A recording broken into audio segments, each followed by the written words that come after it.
They said Hollow Creek was just another quiet town in the folds of Appalachia, where the fog hangs like memory and the earth never gives up what it's taken. But on an October morning in 1984, that silence was broken. Two hunters out before dawn followed the echo of something strange, an odor too sour for the forest, too old for the wind. They thought it was a dead deer, but what they found half buried in the creek bed was smaller, two children. Hello everyone, before we start, make sure to like and subscribe to the channel and leave a comment with where you're from and what time you're watching. That way YouTube will keep showing you stories just like this one. At first, the sheriff tried to keep it quiet. The town had no appetite for headlines, and the local church bells were still ringing from the harvest fair. But word has a way of bleeding through, like water through old soil. The bodies were laid out on a tarp behind the firehouse, and everyone who saw them said the same thing. They weren't just dead, they were arranged. Both children, a boy and a girl, looked almost peaceful, their hands folded, their faces washed. Someone had cared for them even after death. But there were marks, thin circular bruises around their wrists, faint carvings near the collarbone.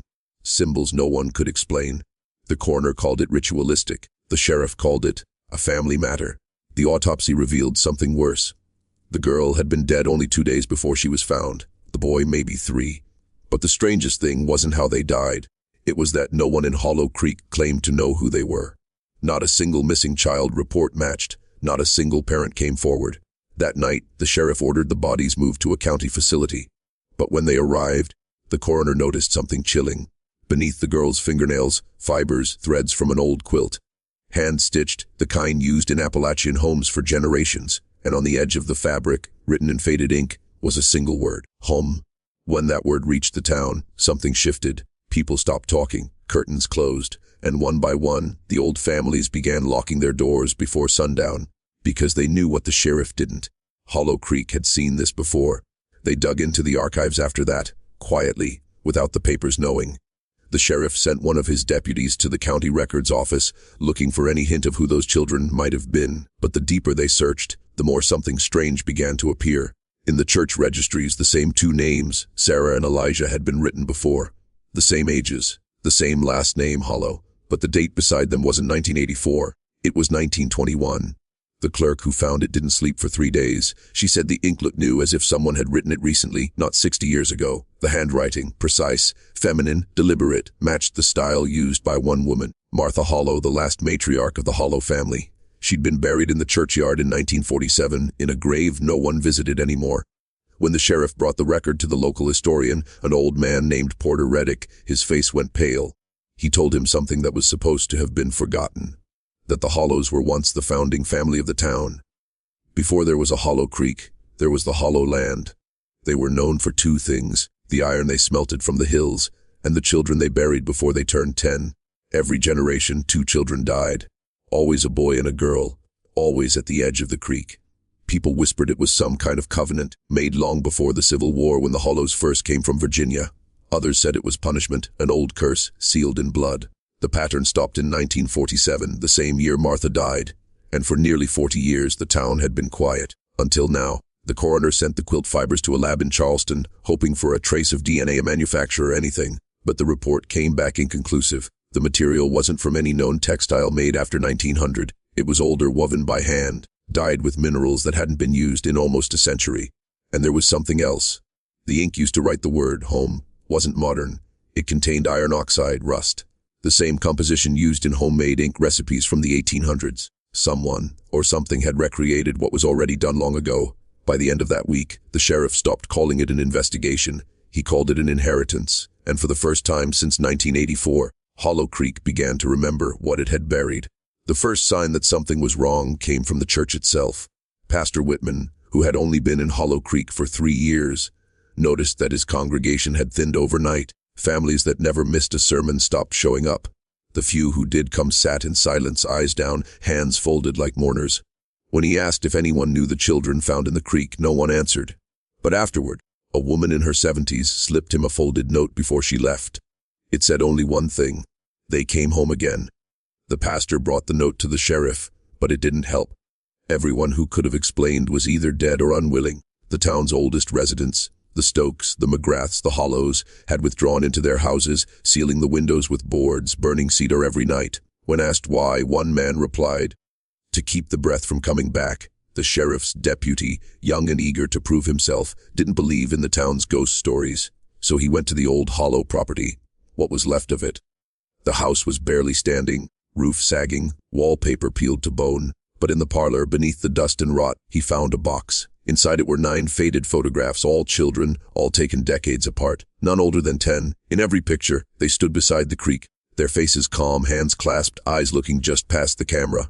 When the sheriff saw them, he felt sick, because the last photo, the 10th, had been taken on color film, 1984. The children in that photo were the same ones found in the creek, and yet the print had aged, faded, cracked, as if it had been sitting in that box for 50 years. The lab confirmed the impossible. The film stock had been discontinued in 1958. News of the photographs spread like infection. People whispered that the hollow bloodline had never ended, that the town itself was built on their graves. Others claimed the children weren't victims at all, that they were chosen, returned. And when the sheriff looked back into the records one last time, he found a letter from Martha Hollow herself, dated April 3, 1947. Her final words before her death: "If they return, it will not be for us to mourn. It will be for us to remember." That was the night Hollow Creek stopped pretending it didn't believe in ghosts. The town began to unravel slowly, like a thread pulled from an old garment.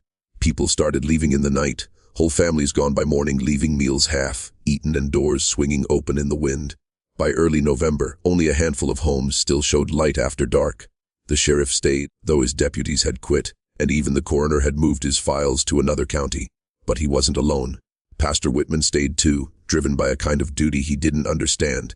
He said the land itself felt awake, that it breathed beneath the frost. The two of them spent long nights in the station, going over every record, every photo, every trace of the Hollow name. And somewhere between exhaustion and fear, a pattern began to emerge. Each tragedy, the drownings, the disappearances, the so-called rituals, had occurred exactly 40 years apart, 1944, 1984, always in October, always after the harvest, and always near the creek. They realized, with a kind of terrible clarity, that what had happened to those children wasn't random. It was a repetition, a cycle, the past reenacting itself with surgical precision. The pastor suggested it was the land, that maybe the soil of Hollow Creek was marked, cursed by whatever the Hollows had done long before. The sheriff, though, wasn't a man of faith. He thought it was people, descendants who didn't know who they were, trapped in something they couldn't escape. That theory held until the pastor showed him something. Late one night, while digging through church records, he found a page glued between 2 others in the old baptism book. He peeled it loose carefully, and beneath it, a list of names emerged, handwritten, smudged, but legible. It was a family tree, the Hollow family line. At the bottom of that tree were 2 names, written more recently: Sarah, Elijah, and beneath them, an empty line, unfilled, waiting. The sheriff looked closer. At the top of the page, barely visible beneath the fading ink, was a single Latin phrase: repetitio sanguinis, blood repeats. From that night on, the sheriff couldn't sleep. Every time he closed his eyes, he dreamed of children's footsteps in the water, and of the word that had been stitched into that quilt: home, whispered again and again, until he began to wonder if Hollow Creek had ever really stopped claiming its own. By the second week of November, the fog never lifted. It hung over Hollow Creek like something alive, thick enough to muffle every sound but the river's whisper. The sheriff said it felt like the town was holding its breath. And then, one night, the breath exhaled. A scream carried across the valley, sharp and sudden, coming from the old schoolhouse that had been abandoned for 20 years. When the sheriff and Pastor Whitman arrived, they found the door open, hinges rusted to ribbons, and the air inside colder than outside. The walls were covered in children's handprints, hundreds of them, made from wet mud, streaked all the way to the ceiling. In the center of the floor sat a wooden cradle, swaying gently though there was no wind. Inside lay another quilt, same stitching, same faded thread, but this one bore 3 words instead of 1. They never left. That night, something changed in the sheriff's eyes. He stopped talking about justice or evidence. He started burning the case files, one by one, in the furnace behind the station. He told the pastor it wasn't an investigation anymore. It was containment. Still, the town didn't rest. Animals were found dead in perfect circles near the creek. The water turned a shade darker, almost red when the sun hit it, and the last remaining families began to hear things at night. Children laughing outside, running through the fog, knocking on doors before vanishing into silence. The sheriff's last report, never filed officially, described a visit to the old Hollow cemetery. He went alone, carrying a lantern and the quilt from the schoolhouse. Every grave had sunk slightly, the earth soft, as if the ground had been breathing. On Martha Hollow's stone, the moss had grown in the shape of two small hands pressed together. When he looked closer, he saw something that shouldn't have been possible. Fresh flowers, two small lilies, still damp from dew. He turned, lantern shaking, and for just a second, he swore he saw them. Two children, standing at the edge of the trees watching him, and then they were gone. The next morning, the sheriff's truck was found by the creek, engine running, door open, the driver's seat empty. Only the quilt remained folded neatly on the hood. If you're still watching, you're already braver than most. Tell us in the comments, what would you have done if this was your bloodline? Would you stay and face it, or would you run and hope the past doesn't know your name? Because in Hollow Creek, the past doesn't forget, it just waits. By winter, Hollow Creek was a ghost town in every sense of the word. The post office stopped delivering mail. The school bus never came. Roads that once led out of town were swallowed by fog thick enough to erase direction. And for those who remained, 5, maybe 6 souls, there was only the waiting. Pastor Whitman stayed in the church, sleeping beside the altar, surrounded by candles that burned night and day. He wrote letters to the state, to the diocese, to anyone who might listen. None were answered. Each morning he found the same thing. His letters returned to the front steps, unopened, edges damp with creek water. The pastor's journal, found later by state authorities, told of the nights before he vanished. He wrote about hearing children's voices in the choir loft, singing hymns that hadn't been sung in 60 years. He wrote about the sound of dripping water echoing from the baptismal font, though it had been dry for decades. And he wrote about seeing faces in the windows, small, pale, patient. One entry, dated December 12th, read only, "They don't haunt the town, they are the town." By Christmas, all light was gone from Hollow Creek. The electric grid failed. The last generator coughed its final breath, and the remaining homes stood dark as tombs. When the state police finally came in the spring, the fog was still there. They found no bodies, no footprints, no animals, only the echo of running water, and the faint smell of rust and cedar in the air. Inside the church, every pew was empty, except for one. On it lay the quilt. This time, it was larger, stitched with hundreds of names, each written in the same hand. Some names dated back to the 1800s. Others were recent. Near the bottom, beneath the last line of thread, was a final entry: Elijah, Sarah, and those who followed. The sheriff's name was among them. So was Pastor Whitman's, and below there's 2 spaces left blank, waiting to be filled. To this day, no new family has ever settled in Hollow Creek. The government marked it uninhabitable due to ground instability, but the locals know better. They say the ground still moves because it remembers. And every 40 years, when the fog comes back, you can still hear the creek whispering through the trees, calling 2 names the living were never meant to answer. They call what remains of Hollow Creek a restricted area now, fenced off, left to rot beneath the vines in time. But the land never stopped breathing. The forest grew thicker, swallowing roads, foundations, and the last visible traces of what used to be a town. Only the church steeple remains, a dark silhouette above the mist, leaning like a grave marker for everything that was lost. In 2024, a group of urban explorers posted a video from the area. Shaky footage, nothing clear at first. Just fog, trees, and the hollow sound of water running beneath stone. But near the end, the camera caught something the uploader never noticed. 2 faint figures reflected in the creek, though no one was standing near the water. A boy and a girl, hand in hand. The video was deleted within days. The account vanished, but copies still surface now and then, drifting through forums like ghost stories. Always the same footage, always ending the same way. The reflection looks up, straight into the lens. Locals say the Hollow curse was never about revenge. It was about remembrance, a covenant of memory. The Hollows believed that the only way to keep their blood from fading was to renew it, every 40 years, through those who carried the mark without knowing. That's why the children returned. That's why the town vanished. The line continued.